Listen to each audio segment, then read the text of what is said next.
Welcome back to the deep dive.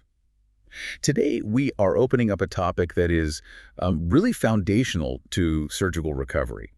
And maybe surprisingly, it's also a deep dive into applied physics and material science. We're talking about the incisional hernia. We've actually taken a structured teaching script, the kind that's used to train surgeons, and we're using that as our map today. And that's a great way to approach it. Our goal here is to give you a real shortcut to understanding what we're calling the engineering of healing. We want to pull out the key principles of, prevention and operative mastery. Right. This isn't just about anatomy. It's about a constant battle that surgeons face against the body's own internal pressure. And the very specific, almost mathematical rules they have to follow to make sure the body heals correctly. Exactly. So at its core, an incisional hernia is, what's what?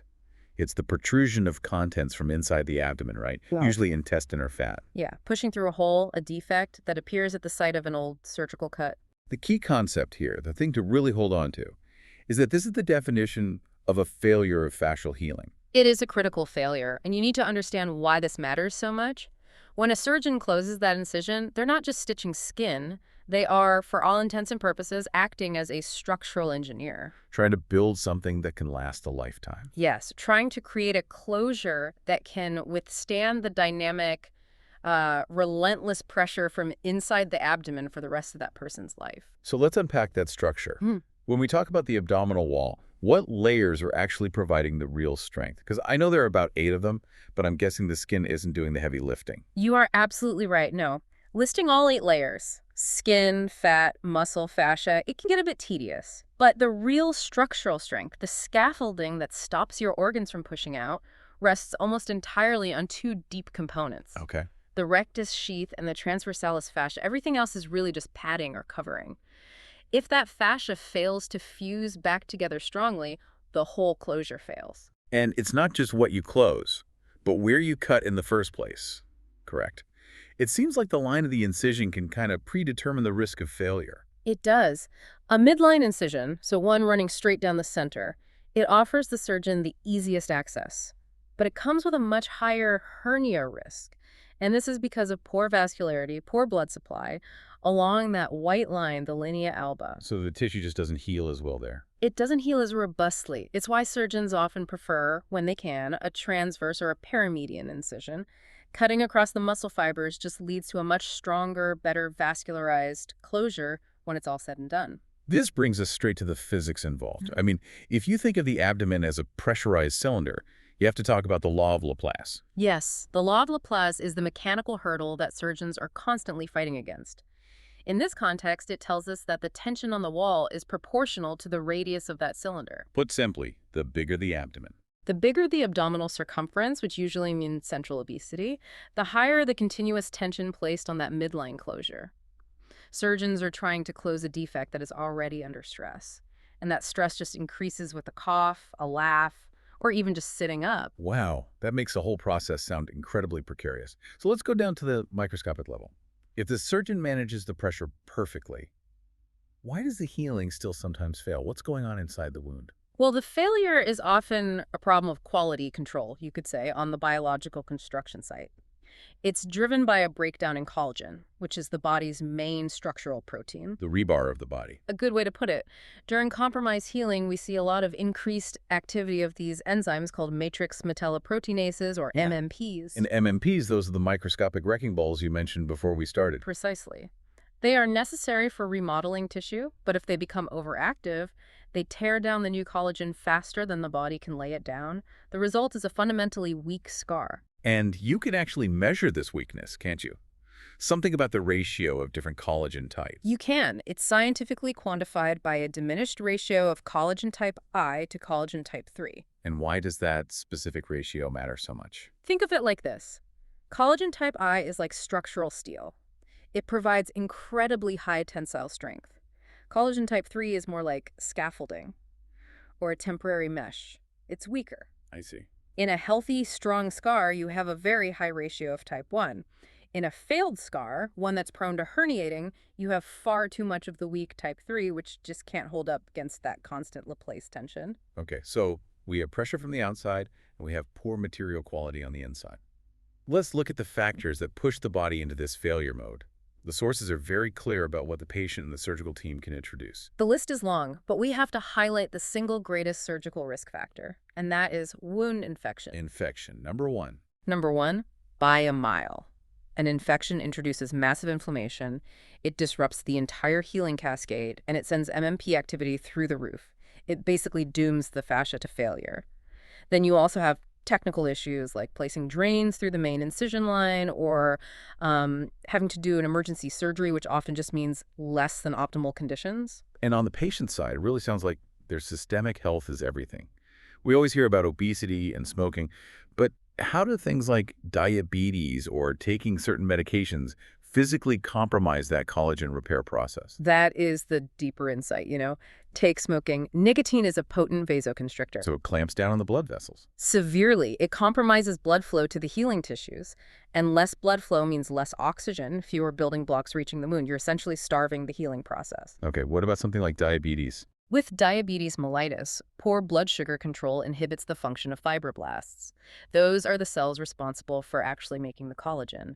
And if a patient is on corticosteroid therapy, well, those steroids are powerful anti-inflammatories, but they simultaneously inhibit those same fibroblasts. They actively sabotage the body's ability to lay down strong collagen type high. So they're almost working against the healing. They are. And we also have to consider chronic pressure issues, things like a chronic cough, often from COPD, chronic obstructive pulmonary disease, which dramatically spikes that internal abdominal pressure over and over and over. That paints a much clearer and frankly more complex picture. But here's where we start to see the solution. We move from risk management to active prevention through engineering. We have to talk about Jenkins' rule. Jenkins' rule is pure biomechanics applied to the operating room. It is the absolute gold standard for prevention. It dictates the necessity of a specific ratio. The length of the suture you use must be at least 4 times the length of the actual wound you are closing, a ratio of 4:1 or greater. A 4-to-1 ratio. That sounds massive. If a surgeon has a 10-centimeter incision, they have to use 40 centimeters of suture material. Whoa. Why is that specific high ratio so critical? It is all about strain distribution. Think about trying to anchor a huge tent in the wind.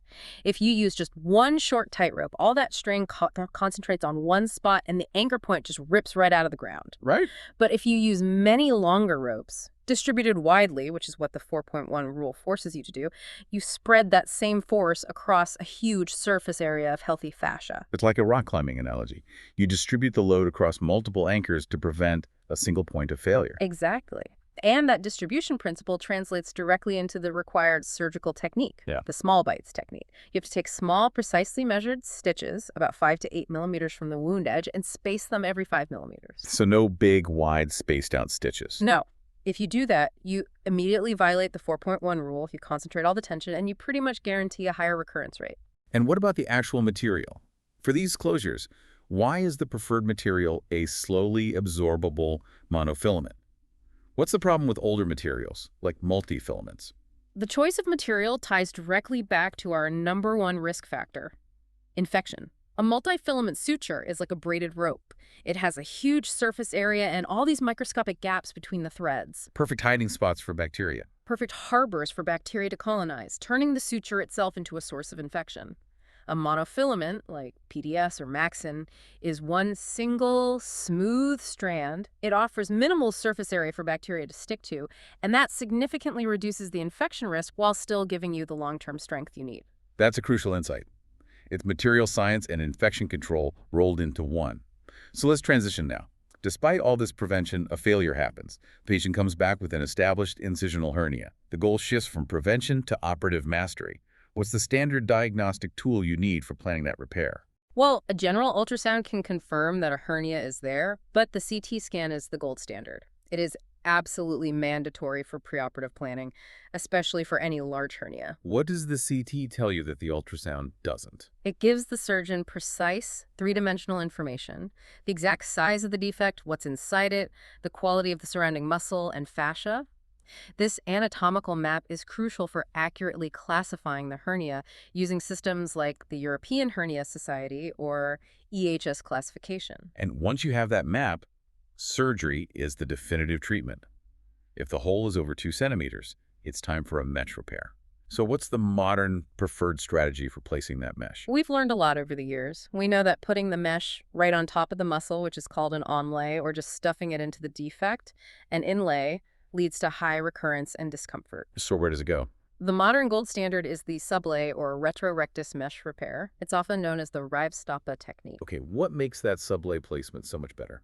You're placing the mesh behind the rectus muscle, but in front of the posterior rectus sheath. This location is mechanically superior because that constant intra-abdominal pressure we talked about, the Laplace force, it's now an ally. It pushes the organs onto the mesh, cuffing it securely against the abdominal wall. So you're using the body's own pressure to hold the repair in place. Exactly. It reduces recurrence significantly, and it also places the mesh in a less reactive, cleaner biological plane. But what if you have a massive defect, say 10 or 15 centimeters wide? You can't physically pull the edges of the fascia back together, even with a sublay repair. That's where component separation comes in, isn't it? That is where the true mastery is required. Component separation means you are dissecting and releasing specific muscle layers to gain extra slack. You're essentially borrowing tissue from the sides to close the midline without creating a ton of tension. Now, there are different ways to do this, right? An older anterior method and a newer posterior one. Yes, while the older method, the anterior component separation, had its place, the preferred modern technique is a posterior component separation, or TAR, which stands for transversus abdominis release. Why is the posterior TAR considered superior now? The TAR is superior for a couple of key reasons. It provides the widest medial advancement, so you gain the most tissue possible to close that central gap.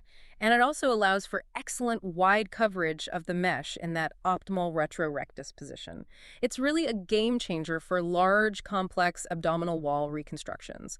It lets surgeons fully reconstruct the midline, which is always the ultimate goal. Okay, so if we synthesize all of this, from the molecular level with the collagen all the way up to these advanced surgical techniques, what are the consensus, non-negotiable best practices from international guidelines like the EHS? The consensus is absolute on a few points. 1. Adhere to Jenkins's 4.1 rule in every primary closure, period. 2. Utilize a CT scan for accurate planning of any large repair. 3. Mesh repair is mandatory for incisional hernias over 2 centimeters. And maybe the most crucial patient compliance factor, something that can completely sabotage a perfect surgery, is this. Smoking cessation must be achieved for a minimum of 4 weeks prior to the operation. 4 weeks minimum. No negotiation. No negotiation. So what does this all mean for you, the learner? We've gone on this deep dive and discovered that surgical success is rooted in adhering to extremely specific engineering principles. It's not just surgical artistry, it is applied physics. It's the 4.1 ratio, it's the superior placement of that monofilament mesh in the sublay position, and it's the strategic release of tissue via TAR. And that brings us full circle, because the responsibility doesn't end when the final suture is tied. All the surgical genius we just discussed can be completely undone in the recovery period. The patient has to hold up their end of the bargain. Absolutely. Patients must rigorously commit to weight management. They have to eliminate chronic sources of pressure, like a persistent cough or constipation. And, critically, they must strictly avoid any heavy lifting for anywhere from 6 to 12 weeks post-operation. That is the biological environment necessary for that good, strong type I collagen to finally win the war against the MMPs. It's a phenomenal partnership, then, between the physician's skill and the patient's discipline. Which leaves us with a final thought.